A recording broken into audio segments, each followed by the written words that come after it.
Olá, pessoal! Hoje vamos conversar um pouco sobre o Édipo e o complexo de castração em Freud e Lacan. É um termo bastante denso, mas eu acho que vale a pena, pelo menos para uma introdução nessa perspectiva lacaniana, que é um autor que vocês não estudarão dentro do curso de pedagogia, infelizmente, ok? Então vamos lá.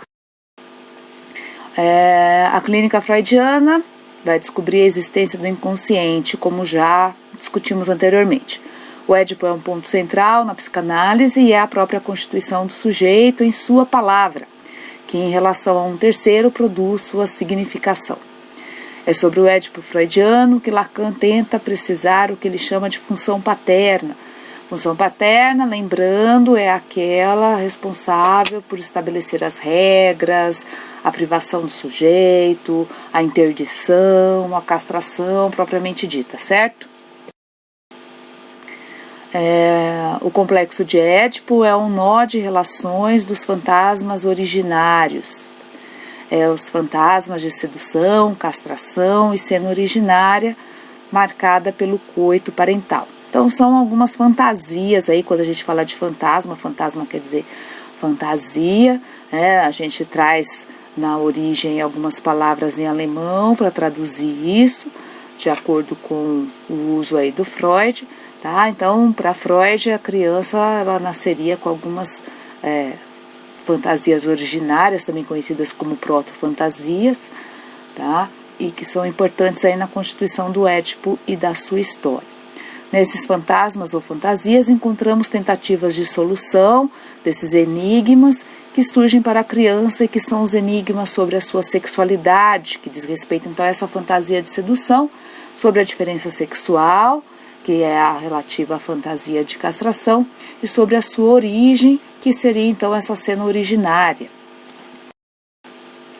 Esses fantasmas são a encenação da posição do sujeito no discurso em relação ao objeto do seu desejo.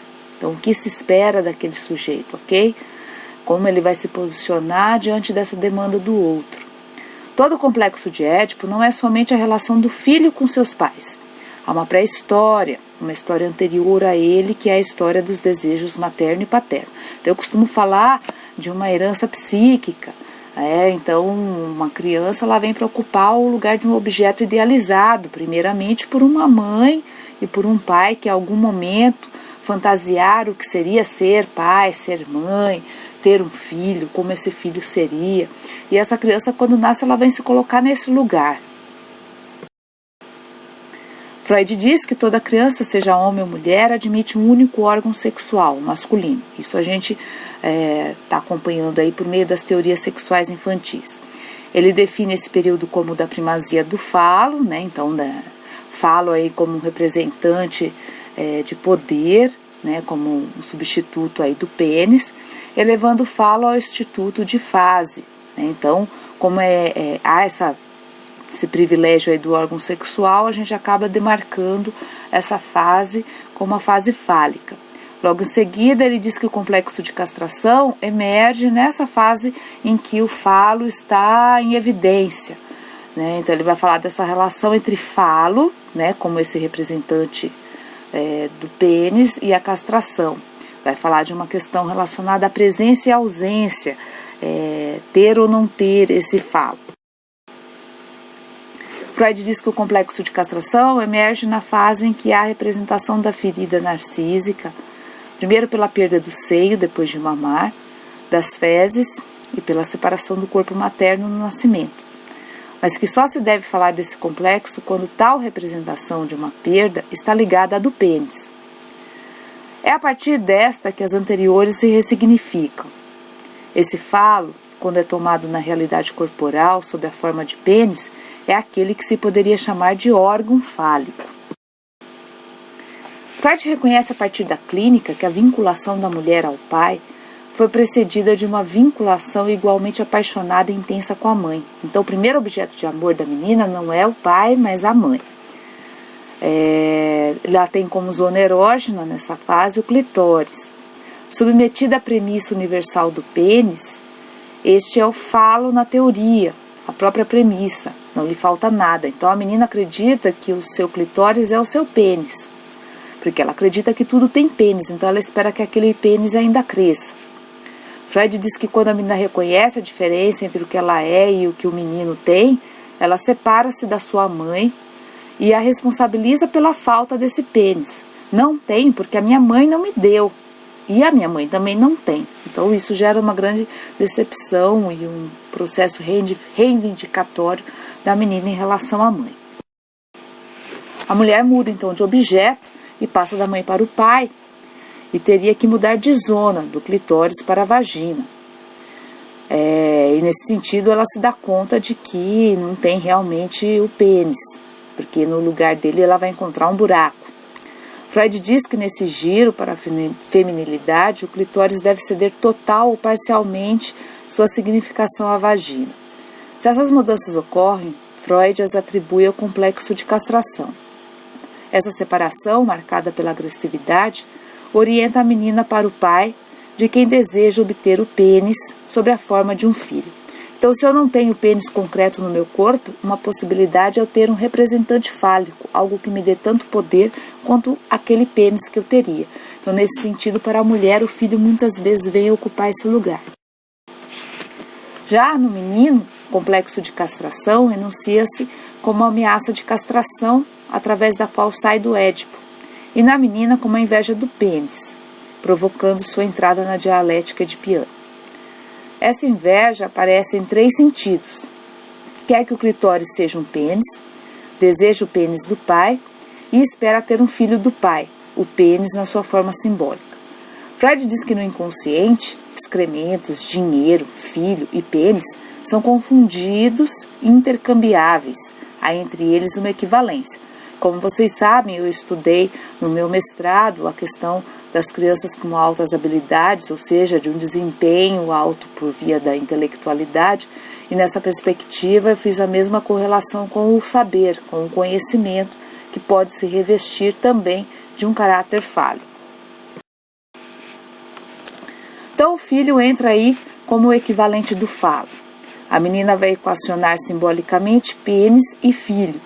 Agora, em condições de ter um filho, vemos que este aparece no lugar de uma falta, vem para suprir a falta da mãe. Quando a mulher põe o filho no lugar da falta, ela o faz desde o valor que este tem enquanto equivalente do falo.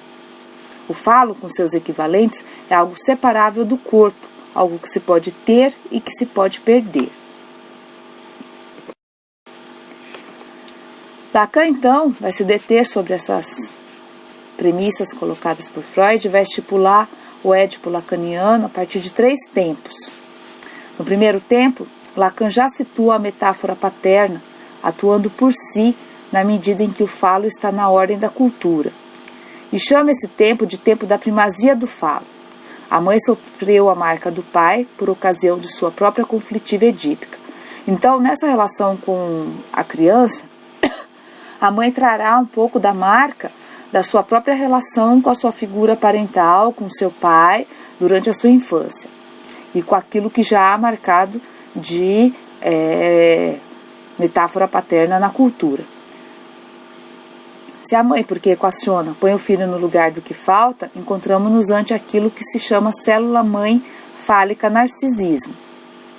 Célula onde a mãe aparece como completa ao supor que não lhe falta nada na medida em que imaginariza o filho como falo. Ela realiza ilusoriamente o desejo infantil. Então o que a gente vai percebendo é que nesse primeiro tempo aí do desenvolvimento da criança vai havendo uma relação de complementariedade entre a mãe e a criança.